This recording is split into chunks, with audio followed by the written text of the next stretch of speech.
Hello everyone, আসসালামু আলাইকুম। আমি প্রান্ত চলে আসলাম সেকেন্ড পার্ট নিয়ে। কক্সবাজারের অল্প বাজেটে ঘুরে আসলাম। তো আজকে এই পার্টে আমি দেখাবো, এবং আজকে এই পার্ট আমার লাস্ট পার্ট হবে এবং এটাই শেষ। তো এই পার্টে আমি দেখাবো কোথায় গেলাম, কি কি করলাম। তো চলেন বেশি কথা না বললে আগে গাড়িতে ওঠা যাক। এবং এখান থেকে আমরা রওনা দিলাম শাহপুরী দ্বীপে থেকে, একদম বাংলাদেশের শেষ মাথায়। কক্সবাজার থেকে প্রায় 100 কিলোমিটার দূরে ছিল যেটা দূরত্ব। তো এই 100 কিলোমিটার দূরত্বের মধ্যে কিন্তু আমরা অনেকগুলো স্পট ঘুরি এবং সেখানে ঘুরতে ঘুরতে কিন্তু অনেক মজা করতেছিলাম। তো এইদিকে সবাইকে দেখালাম, পাশাপাশি আমাকেও দেখালাম, কারণ ভাই ভিডিও না থাকলে কেমন দেখা যায় বলেন তো।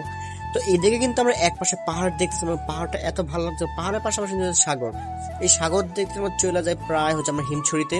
এবং হিমছড়ি যাওয়ার পর আমার এত ভালো লাগছিল পাহাড়ের উপর থেকে। আর এটা হচ্ছে হিমছড়ি বাজারটা, যেটাকে ছোট বাজার বলা হয়। এবং এই বাজারে আপনি অনেক কিছু পাবেন।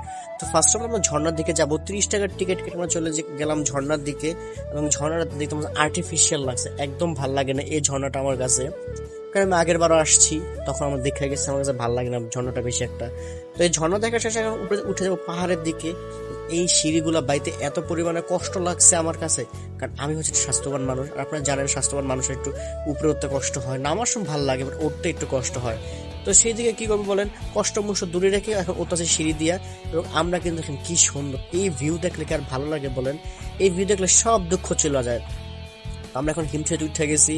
এবং এখানে হচ্ছে আই লাভ হিমছড়ি লেখা ছিল, মেবি আই লাভ হিমছড়িটা লেখা ছিল এখানেতে। তো এখন আমরা এইদিকে যাবো এবং কিছু দেখবো, কারণ আমার কাছে এত ভালো লাগছে এই জায়গাটা।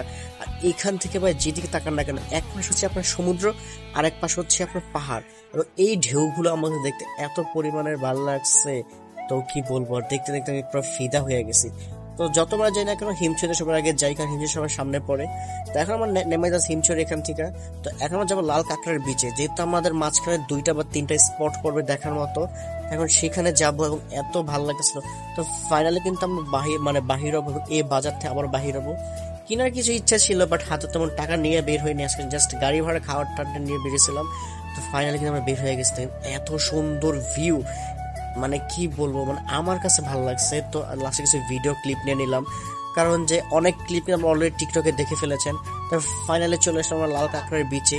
এবং এখানে আসার পর মানে ভাগ্যে কাঁকড়া ছিল না, একটা কাঁকড়াও দেখতে পারি না আমরা, বাট অনেক ইচ্ছে ছিল লাল কাঁকড়ার বিচ। এবং এই ছিল ঝাউবন, যদিও ঢোকা নিষেধ ছিল, আমরা ঢুকেছিলাম।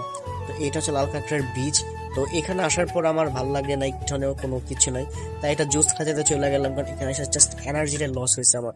তো এটা হচ্ছে আপনার কি জানি বলেন, নামটা মনে পড়তেছেন, এটা কি জেটিজেন ঘাট বলে। তো চলে আসলাম সেখানেও। তো দেখতে দেখতে আমার প্রায় কিন্তু আমাদের ডেস্টিনেশনের কাছাকাছি চলে আসছিলাম। এবং এটা হচ্ছে লবণ ক্ষেত।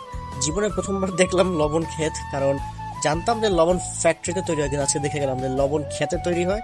তারপর সেখান থেকে আমাদের পাতে আসে, আই মিন ফ্যাক্টরি থেকে তারপর আমাদের ঘরে আসে। তো লবণ ক্ষেত দেখতে দেখতে কিন্তু আমরা প্রায় চলে এসেছিলাম আমাদের কাছাকাছি। এবং আমার কাছে এত ভালো লাগছে লবণ ক্ষেতটা, যদিও ইচ্ছে ছিল আমার দেখার, বাট ইচ্ছে হলো না। A few moments later. Finally আমরা গাড়ি থেকে নেমে গেছি এবং হাঁটতেছি এই রাস্তা দিয়ে, এবং সুন্দর একটা রাস্তা। এবং আমার অপর সাইড হচ্ছে নাফ নদী। এই নাফ নদী পার হচ্ছে আপনার মায়ানমার, যেখানে হচ্ছে রোহিঙ্গার আমাদের বাংলাদেশে এন্ট্রি নেয়। এবং এখান থেকে একদম দেখাই যেতেছে মায়ানমার, যে ওই যে ওই পারে মায়ানমার একদম সামনে।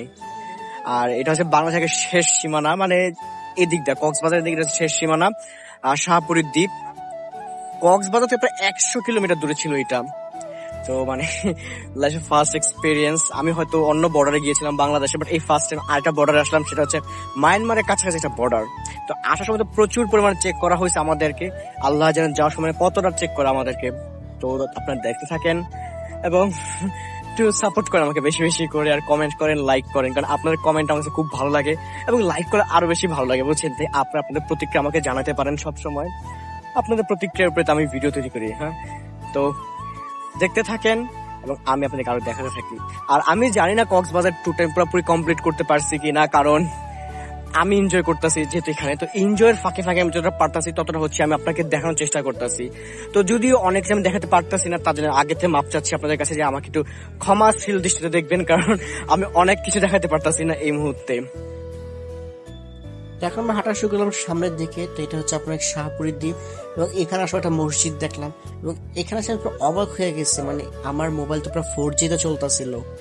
তো আমি পুরো সারপ্রাইজ যে এইখানে ভাই বাংলাদেশের শেষ প্রান্ত 4G চলতেছে। চিন্তা করছিলাম যে এখানে 4G পাবো না বা নেট পাবো না, বাট এখানে সাথে কি আমার নেট তো ঠিক কাজ করতেছে, আর এখানকার পরিবেশটা খুব সুন্দর ছিল। যখন আমরা সামনে থেকে হাঁটা শুরু করছিলাম, আই মিন সেন্ট মার্টিনের কাছাকাছি আমরা হাঁটতে যেতেছিলাম, বাট যদিও মাঝখানে আমাদের সমুদ্র ছিল এবং ওইটা হচ্ছে আপনার কি জানি বলে মায়ানমার।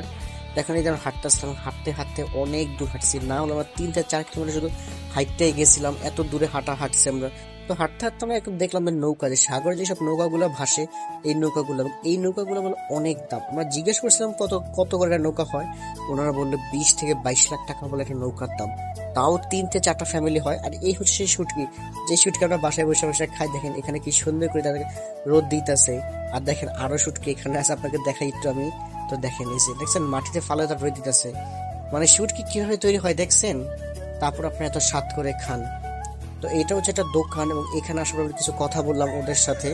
তো মানে ভালো লাগছিল ওদের সাথে কথা বলার জন্য, এবং নিজেকে হলুদ সাংবাদিক মনে হচ্ছিল বারবার, কেন জানি মানে ওদের সাথে মানে ইন্টারভিউ দিতেছিলাম ওদের। তো কথা বলার একটা পর্যায়ে উনি আমাকে জিজ্ঞাসা মানে অনেক কিছু বললো। ওই যে দেখেন দূরে দেখা যাচ্ছে সেন্ট মার্টিন, ওই যে দেখছেন এটা হচ্ছে সেন্ট মার্টিন। আমরা সেন্ট মার্টিনের প্রায় কাছাকাছি চলে গেছিলাম, এখান থেকে প্রায় 3 কিলোমিটার দূরে ছিল আমাদের সেন্ট মার্টিন। তো এখানে অনেকক্ষণ দাঁড়ায় ছিলাম, দাদাকে বাতাসটা নিতেছিলাম। এবং এই যেটা ভাই ছিল, এই ভাইটার আমি একটু অনেকক্ষণ কথা বললাম। তো এই ভাইটার সাথে কথা বলতে গিয়ে নিজেকে আমার হলুদ সাংবাদিক মনে হয়েছিল, কারণ ওনাকে বিভিন্ন প্রশ্ন করতেছিলাম আমি।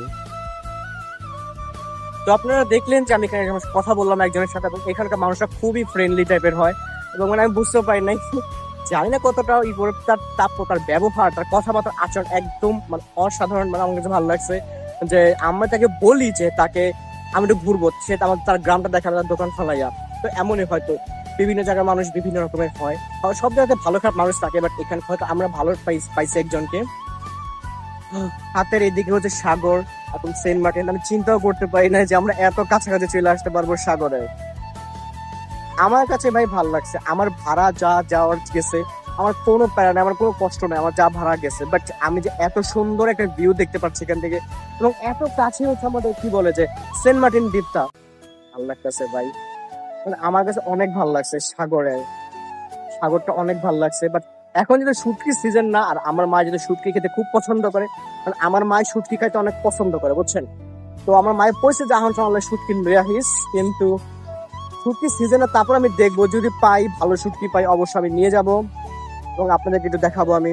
তো চলেন এখন ওইদিকে যাওয়া যাক। অনেকক্ষণ ঘুরছি এবং অনেক ক্লিপ নিতে পারি নাই, জাস্ট আমি ঘুরতে আসি, আমি মুগ্ধ হয়ে গেছি এখানে ক্লিপ দেখতে দেখতে। এত সুন্দর ভিউ, আমি যেই দিকে তাকাই না কেন মানে এত সুন্দর সমুদ্র ভাই। আমার বাসার পাশে নদী আছে, বাট নদীর সাথে তো সমুদ্রের তুলনা হয় না, কি সুন্দর সুন্দর ঢেউ হইতেছে এবং এত সুন্দর। অমাইক মানে কি বলবো, ভাষার মতো আমার নিজের ভাষা নাকি এখন বলার মতো। আমি জানি ভিডিওটা অনেক বড় হবে, অনেক লেন্দি ভিডিও হবে, যদি আমি এটাকে 2টা পার্ট বা 3টা পার্ট এটাকে আপলোড করব, তারপরও একটু সময় নিয়ে হলো আমার এই ভিডিওটা দেখবেন। এবং এটা মেবি সেকেন্ড পার্ট বা লাস্ট পার্টে হচ্ছে আপনার, এটা থার্ড পার্ট হচ্ছে এই ভিডিওটা অ্যাড হবে। তো সবাই এই ভিডিওটাকে দেখবেন এবং আমাকে একটু বেশি বেশি করে লাইক করবেন, সাপোর্ট করবেন। ততক্ষণ সবাই ভালো থাকবেন এবং দেখা হচ্ছে কিন্তু আবার আমাদের গাড়িতে গিয়ে। আমার অবস্থা তো একদম বেহাল হয়ে গেছে, হাঁটতে পারতেছিলাম, আমার হাতে মানে পায়ের মধ্যে আমার ফুসকা পড়ে গেছিল, কারণ আমি 3 কিলোমিটার হাঁটছি। তো 6 কিলোমিটার। তো এখন আমরা চলে যাবো আমাদের মানে কক্সবাজার, আর আজকে আমরা ব্যাক করবো রাত্রেবেলা। তো আপনাদেরকে অসংখ্য ধন্যবাদ যে আপনারা এতক্ষণ যাবত আমার বক শুনতেছিলেন আর এতক্ষণ যাবত ভিডিওটাকে এনজয় করছেন। আমি জানি না আপনারা ভিডিওটা কত এনজয় করেছেন বা ভালো লাগছে কিনা আপনাদের। যদি ভালো লাগে তো সেটা অবশ্যই একটু কমেন্ট আমাকে জানাবেন। আর আমার কক্সবাজার ট্যুরটা আমি খুব শর্ট করেছি, কারণ এবারকে আমি ঘুরতে যাওয়াটা খুব কম, মানে ঘুরতে গিয়েছি বেশি, ভিডিও খুব কম করছিলাম, যার জন্য আমার একটু ক্লিপগুলো নেওয়া কম হয়েছে। তো তারপরেও যতটুকু চেষ্টা করেছি আমি অবশ্যই নেওয়ার চেষ্টা করেছি, যে যে যে যে ক্লিপগুলো খুব দরকার ছিল বা নেওয়ার ইচ্ছা ছিল সেগুলো নেওয়া হয়েছে আমার। তো এইদিকে রাত্র হয়ে গেছে, এখন আমরা সবাই বাহিরে যাব। এবং দেখেন এটা হচ্ছে মানে কক্সবাজার রেল স্টেশন। তো আমার আগের ভিডিও আপনারা দেখেছেন, তাই বেশি করে দেখালাম না। তো এখন আমরা সবাই চলে যাবো, এখন স্টেশনে বসে আছি আমরা, কারণ আমাদের সন্ধ্যা 7টা বাজে ট্রেন ছিল। তো 7টার ট্রেনে উঠে আছে আমরা ঢাকা ব্যাক করব। এবং আজকের ভিডিওটা আমি বেশি টানতে পারতেছি না, কারণ আমি খুব টায়ার্ড এবং আমার শরীরটা বেশি একটা ভালো না। তাই আজকে ভিডিও এই পর্যন্ত শেষ করছি। দেখা হচ্ছে আপনার সাথে নতুন একটা ভিডিওতে, ততক্ষণ তো সবাই ভালো থাকবেন এবং দেখা হচ্ছে আপনার সাথে নতুন ভিডিওতে। আর হ্যাঁ, সবার কাছে ক্ষমা প্রার্থনা করছি যে ভিডিওটা দিতে আমার একটু লেট হয়ে গেছে। তো সবাই ভালো থাকেন, দেখা হচ্ছে নতুন একটা ভিডিওতে। আল্লাহ হাফেজ।